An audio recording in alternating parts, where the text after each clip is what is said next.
성경 말씀 보도록 하겠습니다. 성경 말씀은 마태복음 17장 14절에서 20절 말씀입니다. 마태복음 17장 14절에서 20절 말씀입니다. 그들이 무리에게 이르매 한 사람이 예수께 와서 꿇어 엎드려 이르되 주여 내 아들을 불쌍히 여기소서.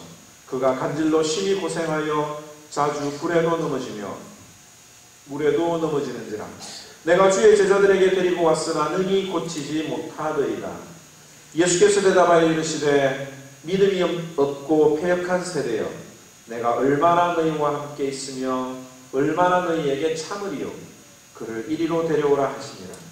이에 예수께서 부짖으시니 귀신이 나가고 아이가 그때부터 나으리라. 이때에 제자들이 조용히 예수께 나와 이르되 우리는 어찌하여 쫓아내지 못하였나이까. 이르시되 너희 믿음이 작은 까닭이니라. 진실로 너희에게 이르노니 만일 너희에게 믿음이 겨자씨 한 알만큼만 있어도 이 산을 명하여 여기서 저기로 옮겨지라 하면 옮겨질 것이요 또 너희가 못할 것이 없으리라. 아멘. 여러분들 호의가 계속되면, 친절이 계속되면 둘리가 된다는 말이 있습니다. 여러분들 아기 공룡 둘리 아세요? 왜 아기 공룡 둘리가 되냐면 원래 둘리는 엄마 잃은 공룡이잖아요. 그래서 그 고길동이라고 하는 사람의 집에 얹혀 사는데 나중에 이 둘리 만화의 전체적인 그 주제를 보면 어떻게 하면 내가 이 집에서 편하게 밥을 많이 먹고 잠을 자고 이 주인인 고길동을 쫓아낼까라고 하는 것이 그 만화의 전체적인 주제가 됩니다.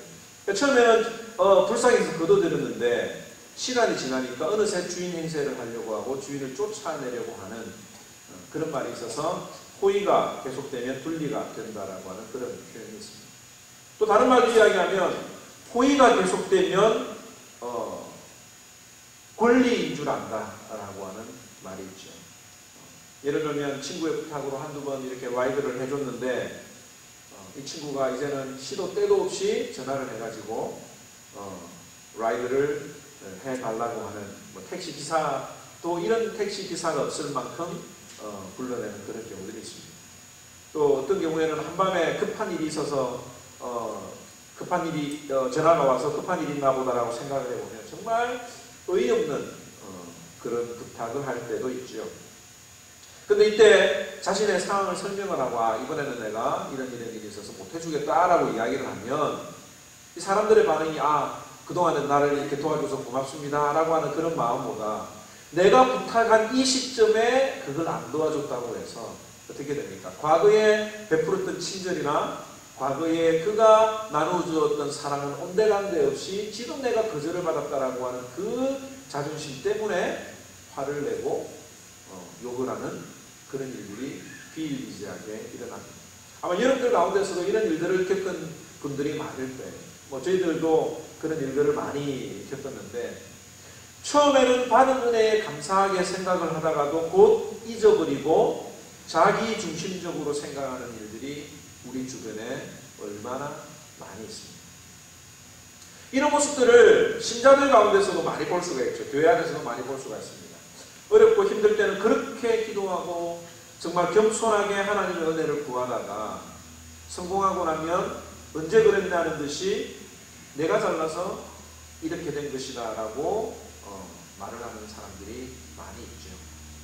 교회를 개척할 때에도 그렇게 겸손하다가 사람들이 좀 모이면 뻣뻣해지는 목사님들이 너무너무 많이 있나 봅니다. 그래서 제가 목사 안수를 받을 때 많은 사람들이 하시는 말씀이 초심을 잃지 말라는 이야기를 많이 해주셨습니다. 왜 이런 이야기를 하느냐 하면 오늘 본문에 나타난 제자들의 모습이 바로 이런 모습과 비슷하고 우리가 이런 관점에서 제자들의 그 사역의 실패의 모습을 찾아가야 되기 때문에 그렇습니다. 변화산에서 예수님은 자신의 모습이 변화되었습니다. 그리고 제자들에게 모세와 엘리야와 함께 대화하는 모습을 통해서 천국의 모습을 그들에게 잠시 보여주셨습니다. 그 보여주신 이유는 너희들이 이 땅에서 십자가를 지고 가는 삶을 살아갈 텐데 그 십자가의 고통을 통과할 때마다 천국의 기쁨을 바라보며 천국의 영광을 생각하며 이겨내라고 하는 뜻으로 예수님께서 그 변화산에서 기적을 보여주신 것입니다. 그리고 그 변화산에서의 모든 기도가 끝나고 예수님과 제자들이 남아있는 제자들에게 다시 돌아온 것이 오늘 본문 내용의 전반적인 배경입니다. 그런데 예수님께서 그 남아있는 제자들에게 가보니까 사람들이 막 몰려있는 거예요. 사람들이 모여있고 거기에 서기관들과 제자들이 많은 사람과 더불어서 변론하고 있는 것을 예수님이 보셨습니다. 오늘 그 내용에 좀 더 상세하게 기록된 그 마가복음의 내용을 보면 예수님이 그 사람들에게 물었어요. 왜 이렇게 사람들이 많이 있느냐라고 하니까 한 사람이 와서 이렇게 이야기를 했습니다. 예수님, 저한테는 말 못하게 귀신 들린 아들이 하나 있습니다. 그래서 그 아들을 데리고 예수님 앞에 나왔습니다. 이 아들의 상태가 지금 어떤 상태냐면 귀신이 들려서 언제든지 이 귀신이 우리 아들을 거꾸로 틀리면 거품을 물고 이를 갈 뿐만 아니라 온몸이 뻣뻣해집니다. 근데 그래서 예수님의 소문을 듣고 예수님에게로 데려왔는데 예수님이 안 계셔서 제자들에게 이 아이의 귀신 들림을 쫓아내달라고 이야기를 했는데 예수님의 제자들이 귀신을 쫓아내지 못했습니다. 라고 이야기를 하는 거예요. 그리고 예수님께로 그 아이를 데려오자 그 귀신이 예수님을 보고 심히 경련을 일으켜서 그 소년이 땅에 엎드러지며 대굴대굴 구르면서 거품을 물었던 것입니다. 예수님이 그 부모에게 언제부터 이랬느냐고 물으니까 어릴 때부터 귀신이 들렸는데 귀신이 아이를 죽이려고 물과 불에 자주 던졌다라고 설명을 했습니다. 그래서 이렇게 설명을 하고 난 다음에 이 부모가 예수님에게 이렇게 이야기를 하는 거예요. 예수님, 뭐라도 할 수 있으면 우리를 불쌍히 여겨주세요. 라고 이야기합니다. 이게 예수님을 믿어서, 예수님의 능력을 믿어서 이 도와달라고 한 게 아니에요. 예수님의 제자들도 못 고치는데, 뭐 한번 해볼 수 있으면 한번 해보세요.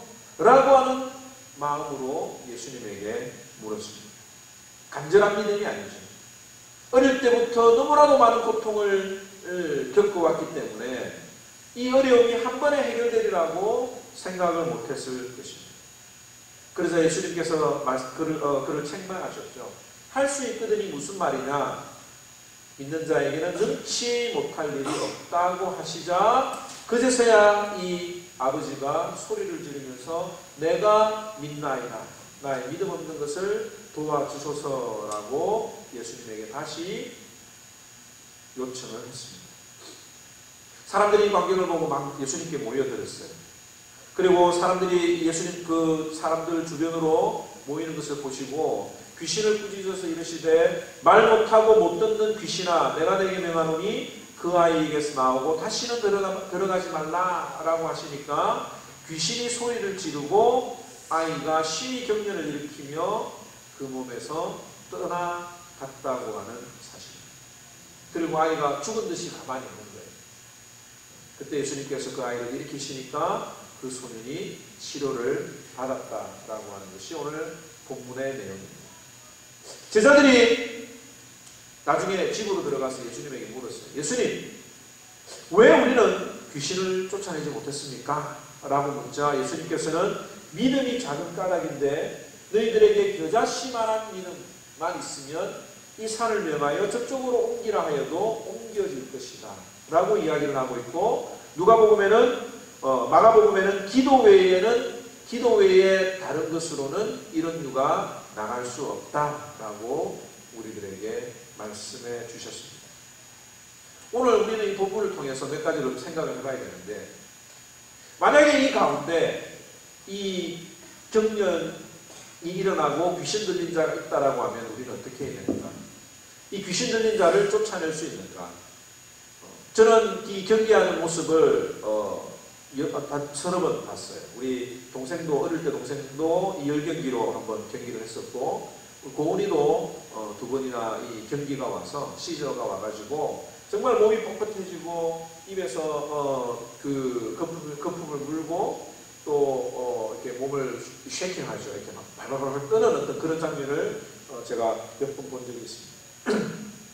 지금 그 장면하고 똑같은 거예요. 지금 우리가 예배를 드리다가 이런 일이 있으면 어떻게 될 것인가. 제가 신학교를 다닐 때 우리 전도사님 중에 한 분이 이 간질이 있었어요.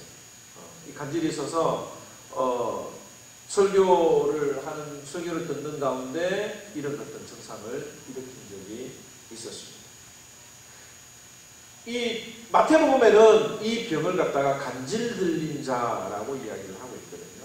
이런 간질 들린 자가 이 자리에 있다고 하면 우리는 어떻게 해야 되는가? 첫째는 이게 간질인지 귀신 들린 자인지를 먼저 분별을 해야 되는 것입니다. 마태는 이 소년의 모습을 보고 간질이라고 이야기를 했고, 그때 당시에 의사였던 누가는 간질이라고 하는 표현을 쓰지 않았습니다. 그렇다면 왜 마태가 그런 표현을 했냐고 하면, 이 간질 걸린 시저를 당하는 이 사람의 모습이 마치 이 귀신 들린 아이의 모습과 동일하기 때문에 간질이라고 그렇게 표현을 했던 것입니다.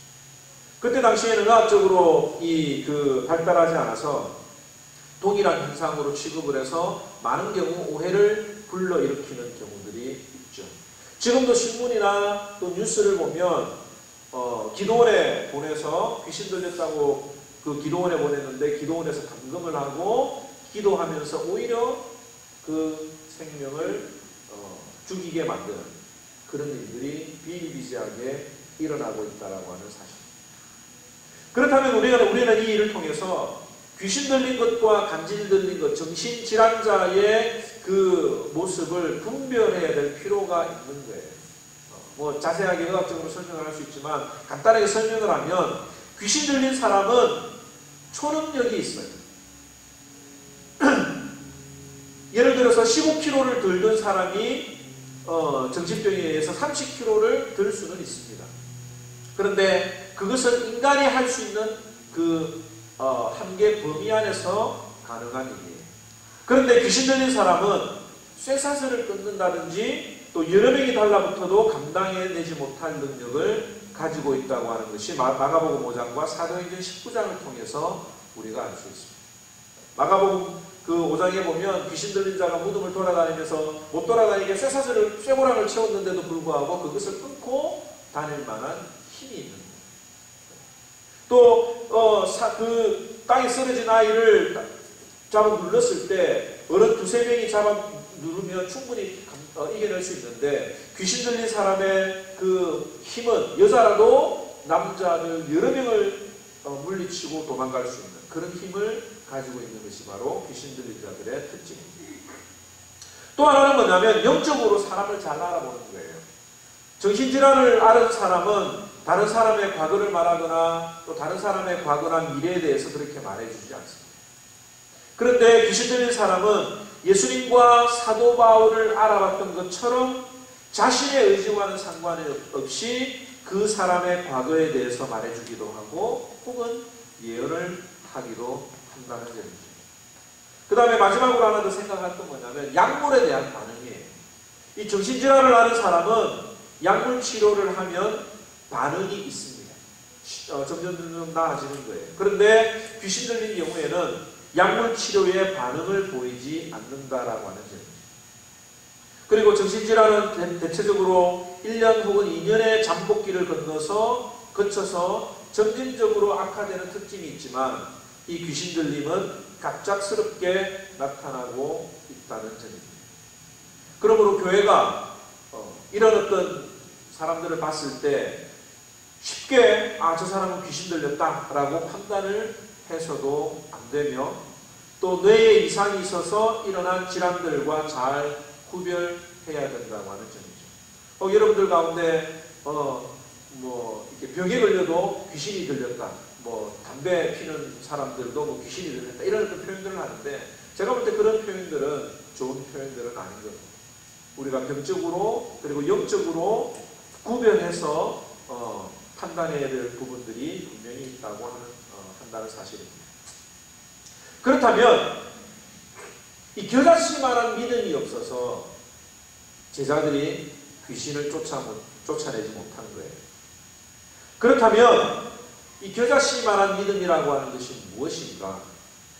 이 사건이 일어나기 전에 제자들은 처음 전도여행을 갈 때 귀신 쫓는 권세를, 능력을 예수님께서 주셨습니다. 그리고 그 능력을 받아서 정말 전도여행을 갔을 때에 복음을 전하고 귀신을 쫓아내는 기적을 이 제자들이 체험을 이미 했던 거예요. 그런데 이번만큼은 그 능력이 통하지 않았다라고 하는 것입니다. 믿음이 문제였고 마가복음은 기도가 문제였다라고 예수님이 설명을 해주셨습니다. 여기서 말하는 믿음은 무엇입니까? 제자들이 구약 성경을 잘 모르고 그 성경에 나타나는 내용을 잘 믿지 않아서 그랬을까요? 아니면 예수님이 메시아라고 하는 사실을 몰랐기 때문입니까? 아니면 예수님과 하나님의 능력에 대해서 확신이 없었다라고 하는 점입니까? 정말 기도를 많이 하면 마가복음에서는 기도가 문제였다고 이야기를 하는데 정말 기도가 문제였다라고 하면 우리가 합심해서 열심히 뜨겁게 기도하면 귀신이 쫓아지냐라고 하는 거예요. 여러분 앞에 귀신 들린 자가 있다고 하면 정말 간절하게 기도하면 예수님의 이름으로 명령하면 그 귀신이 나갈까요? 예수님께서 제자들을 파송하실 때 성경에는 나와 있지 않지만 능력을 주시면서 분명히 기도하라고 가르쳤을 것이라고 저는 생각합니다. 뿐만 아니라 제자들도 생전 처음 겪는 신령한 일이기 때문에 순전한 마음으로 간절히 기도했을 것입니다. 그리고 이런 기적이 실제로 일어나니까 제자들이 신기한 거예요. 근데 이런 일들이 계속해서 일어나니까 나중에는 어떤 일이 생기느냐면 자기들에게 그런 능력이 있는 줄로 착각을 했던 것입니다. 처음에는 주님의 능력으로 귀신이 쫓겨난다라고 하는 것을 잘 알고 있지만 시간이 지나서 본문의 사건이 일어났을 때에는 기도도 하지 않았고 예수님처럼 단순하게 명령만 했던 것이에요. 즉 기도하지 않았다라고 하는 이 말은 뭐냐면 예수님과 무관하게 자기들에게도 그런 능력이 있었다는 것으로 착각을 했다고 하는 점입니다. 목사가 처음 말씀을 전하려고 강단했을 때 얼마나 두렵고 떨리는 마음으로 기도하고 준비를 했을까요? 여러분들이 처음 대표 기도를 맡거나 처음 어떤 사역을 감당하려고 할 때 얼마나 여러분들이 두렵고 떨리는 마음으로 그 일들을 하려고 했습니다. 그런데 좀 더 시간이 지나면 설교에 자신도 붙고 또 기도에 자신이 붙으면 어떻습니까? 또 설교의 은혜를 받았다라고 하는 그 교우들의 칭찬을 들으면 이 목사들이 얼마나 교만해지는지 모릅니다. 처음부터 그러진 않았을 거예요. 그것이 익숙해지다 보니까 기도하지 않아도 말씀을 묵상하지 않아도 그 능력이 내 마음속에 있다고 우리가 착각하면서 살아가는 경우들이 많이 있다고 하는 것입니다. 이 기도의 형식이나 기도의 시간이나 기도의 깊이 이런 내용들이 아무 문제가 되지 않는다라고 합니다. 예수님께서는 사람들 앞에서 자기들의 능력을 자랑하면서 멋지게 귀신을 쫓아내려고 했던 그 교만한 마음을 보시고 예수님은 믿음이 적은 자들아, 패역한 자들아 라고 부중을 하신 것입니다. 아니, 이 제자들에게 그런 마음이었고 정말 순전한 마음으로 귀신을 쫓아내야 되겠다라고 하는 마음으로 주님의 이름으로 명령을 했을 수도 있지요. 그러나 그들에게는 귀신 쫓아내야 된다라고 하는 한 가지 소원만 가지고 있었던 것은 분명합니다. 왜 우리들은 이 제자들과 같은 실수를 반복하는가? 오늘 우리는 이 성경 공부를 통해서 왜 귀신을 쫓아내지 못했는지를 잘 알고 있습니다. 아울러 우리는 성령의 은혜를 받아서 예수님이 메시아이신 줄도 믿고 예수님의 그리고 하나님의 전지전능하신 능력도 의심하고 있지 않습니다. 그리고 귀신과 사탄은 주님의 능력으로 쫓을 수 있다고 하는 사실을 알기 때문에 믿음으로 끈질기게 기도를 합니다. 그리고 무엇보다도 간절히 귀신이 쫓겨나가고 병이 낫고자 하는 그 소원이 있어서 믿음으로 뜨겁게 간절하게 기도를 합니다. 그런데 기도가 응답이 잘 안 되는 때가 있는 거예요. 그럴 때 우리는 보통 어떻게 생각합니까? 내 믿음이 약해서 그런가 보다. 내 열심이 충분하지 않아서 그런가 보다 라고 하면서 더 뜨겁게 찬양하고, 혹 내가 죄가 있어서 하나님이 내 기도를 듣지 않으시는가 보다 라고 하면서 회개를 하면서 기도하기도 합니다.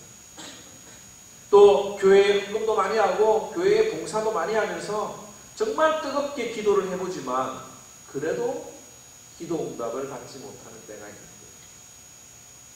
이 모습은 가만 보면 우리가 하나님 앞에서 뭔가 열심히 행하면 하나님이 들어주실 것이라고 생각하는 기복신앙의 모습이 표현이 된 겁니다.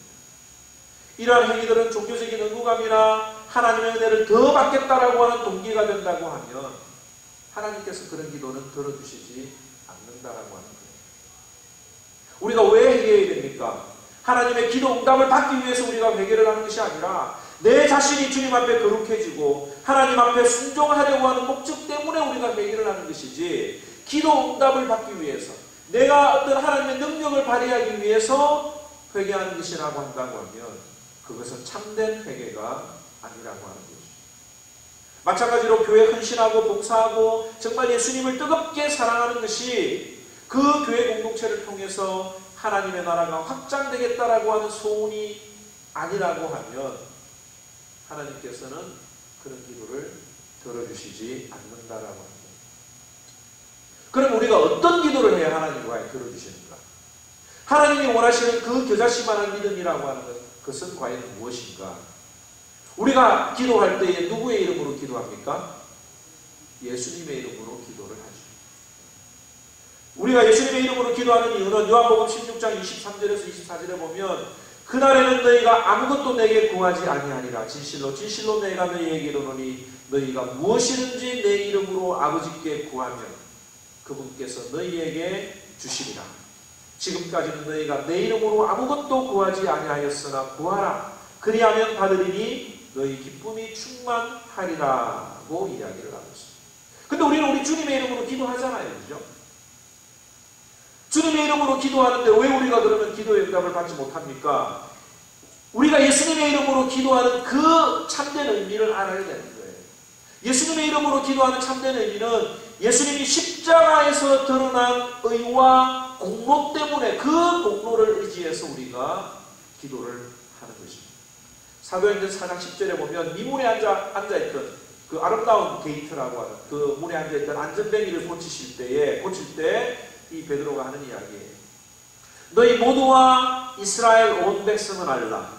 너희가 십자가에 못 박고 하나님께서 죽은 자로부터 일으키신 나사렛 예수의 이름으로 말미암아 곧 그분으로 말미암아 이 사람이 온전하게 되어 여기 너희 앞에 서 있느니라. 십자가에 못 박히고 하나님께서 죽은 자로부터 일으키신 이 나사렛 예수 그리스도의 이름이라고 이야기를 하고, 우리가 주님의 이름으로 기도하면 응답해 주신다라고 하는 이유는 뭐냐면 십자가에서 죽으신 그 공로, 그 은혜로 우리가 기도할 때에 기도 응답을 받는다라고 하는 것입니다. 우리가 잘 알다시피 왜 예수님이 십자가에서 못 박혀 돌아가셨습니까?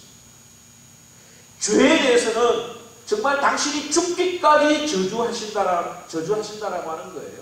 그 죄와는 내가 절대로 타협하지 않겠다라고 하는, 얼마나 우리 주님이 죄를 미워하시는지를 우리가 알아야 되는 것입니다. 그와 동시에 죄에 빠진 그 연약한 죄인들을 당신의 전부를 주시기까지 불쌍히 여기시고 사랑하는 그 주님의 마음이 십자가를 통해서 드러났다고 하는 사실입니다. 예수님이 귀신을 쫓아내실 때 어떻게 이야기했습니까? 나이스하게 이야기하지 않았어요. 야단을 치시면서 명령을 했습니다. 이 말은 뭐냐면 귀신과 타협하지 않는다는 뜻이며 또 사탄을 철두철미하게 미워하고 싫어하고 저주하신 그 모습이 드러나는 거예요. 뿐만 아니라 사탄의 지배를 받고 고통받는 자들을 불쌍히 여기시면서 자신의 생명까지 주시는 것이 바로 십자가의 의와 은혜라고 하는 것입니다. 제자들에게 부족했던 것이 바로 이것이었습니다. 제자들은 귀신 들린 아이를 주님의 마음으로 가슴에 품고 기도하지 않았다라고 하는 점입니다. 내 자신의 전부를 잃는다 하더라도 그 아이의 영혼이 너무나도 불쌍하고 안타까워서 정말 살려야 되겠다라고 하는 긍휼함이 그들에게 없었다라고 하는 것입니다. 그 아이를 그렇게 만든 사탄에 대해서도 이를 갈며 미워한 마음이 없었던 거예요. 이 산을 명하여 여기서 저기로 옮겨지라 하면 옮겨질 만한 이 겨자씨만한 믿음이 바로 죄는 철저히 미워하면서 죄인은 끝까지 사랑하시는 주님의 마음을 많이 품는 자가 바로 겨자씨만한 믿음을 품는 자라고 하는 것입니다. 우리에게 그러한 믿음이 없으면, 그러한 마음이 없으면 아무런 기적도 이루어낼 수가 없는 것입니다. 큰 믿음이라고 하는 것은, 이 겨자씨만한 믿음이라고 하는 것은 내가 열심히 충성하고 봉사해서 큰 교회를 일으키겠다라고 하는 것이 큰 포부요, 큰 믿음이 아니라고 하는 거예요. 내가 정말 사업을 열심히 해서 그 돈으로 내가 교회를 세우겠다라고 하는 것이 큰 믿음이 아니라고 하는 것입니다. 귀신을 쫓아내고 기적을 일으키는 사람이 믿음이 좋은 사람이 아니라고 하는 것입니다. 우리는 기도할 때에 어떻게 기도를 해야 우리의 기도가 응답이 받고 귀신이 쫓겨나가는 그런 능력이 우리들에게 나타날 수 있겠습니까? 5만 번이나 기도 응답을 받았던 조지 뮬러의 이야기는 오늘 우리들에게 이 말씀을 적용할 수 있는 좋은 예가 될 수 있다고 생각합니다. 조지 뮬러가 전쟁의 피해로 인해서 많은 고아들이 생기자 그 고아를 돌보겠다고 작정을 합니다. 한 5년, 6년 동안 정부의 지원이나 아무런 어떤 지원도 받지 않고 이 고아원을 운영하는데 정말 이 조지 뮬러는 많은 사람들이 말렸던 거예요. 근데 그 영혼을 생각하며 아무것도 없었던 그가 이 고아원을 운영할 수 있었던 이유는 이 아이들을 사랑하고 불쌍히 여기는 마음으로 기도하니까 이런 일이 일어나는 거예요. 하루는 이 폭우가 쏟아지는 날에 이 고아원에 먹을 것이 없었습니다. 아무것도 먹을 것이 없었지만 이 조지 뮬러는 많은 400명의 아이들과 함께 빈 식탁에 둘러앉아서 손을 잡고 식사 기도를 했습니다.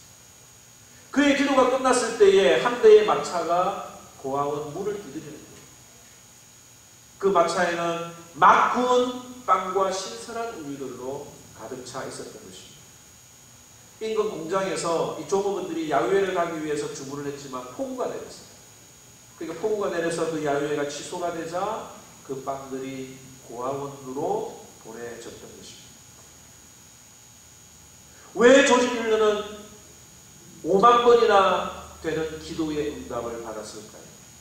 그가 밤새도록 기도했다는 내용보다 단 한마디 짧은 기도를 했는데도 응답을 받았던 이유는 그 마음속에 어린 영혼들을 사랑하며 고아들을 불쌍히 여기는 마음으로 가득 찼기 때문에 그런 일들이 수시로 일어났던 것입니다. 내 형편을, 내 처지를 주님께 고백을 해도 우리 예수님이 들어주시지만 기도를 통하여 영원 사랑하는 마음을 갖고 그 마음으로 주님께 기도하면 이 기도는 틀림없이 응답을 받는다는 사실입니다. 왜 신자들이 참아야 됩니까? 한 영혼을 건지기 위해서라면 내가 수모를 당하더라도 참을 수 있어야 하는 것입니다. 여러분들 돈 벌기 위해서 직장에서 상사들이 싫은 소리 해도 손님들이 와가지고 불평하고 싫은 소리를 해도 그 돈을 벌기 위해서 우리가 그 돈 앞에 얼마나 벌벌거리며 우리의 자존심을 잘 낮춥니다. 그러나 이 교회만 오면 그런 마음들이 다 사라지는 거예요. 왜? 그 마음속에 영혼을 사랑하는 마음이 없기 때문에 그렇습니다. 왜 사람이 교만해집니까? 영혼 사랑하는 마음이 그 마음속에 없기 때문에 내가 남들보다 낫다고 생각을 하기 때문에 그 마음에 교만함이 있는 거예요. 영혼을 사랑하는 것을 위해서라고 하면 내 모든 것을 포기할 수 있다라고 한다고 하면 하나님이 그 기도를 들어주시고 응답해 주실 것입니다. 내 자존심을 세우는 일보다 내 말이 영향력이 있어서 교회를 좌우지하는 사람들보다 더 위대한 사람은 한 영혼을 위해서 기꺼이 무릎을 꿇고 기도하는 사람인 것입니다. 여러분, 우리가 기도할 때 뭘 기도해야 돼요? 내 형편과 내 소원을 기도하는 것보다 하나님과의 뜨거운 교제를 통하여 내 마음속에 주님을 향한 마음, 영혼을 사랑하는 마음들이 불일 듯 일어나는 그 심령을 통해서 하나님이 기도 응답을 하시는 것입니다.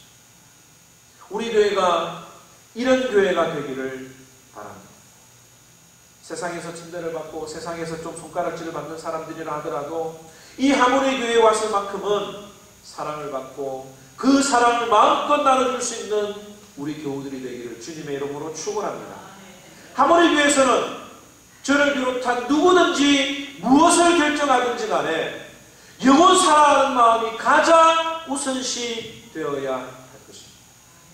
그 영혼 사랑하는 마음을, 영혼을 사랑하는 마음으로 우리가 행하는 일들이라고 하면 우리의 자존심이나 우리의 교만이나 우리의 모든 것들을 다 포기할 수 있는 그런 마음들이, 그런 교회 운영의 원칙이 세워졌으면 좋겠습니다. 주님이 십자가에서 우리를 사랑하신 것 같이 우리가 서로 사랑하면 어떻게 그 교회가 부흥되지 있겠습니까? 어떻게 그런 교회가 쪼개질 수 있겠습니까?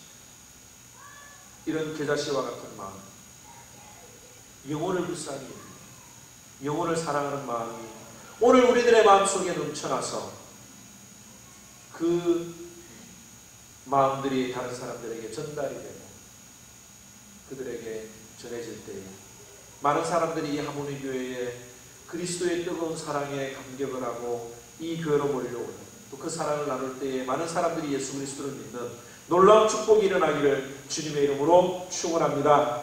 기도하겠습니다.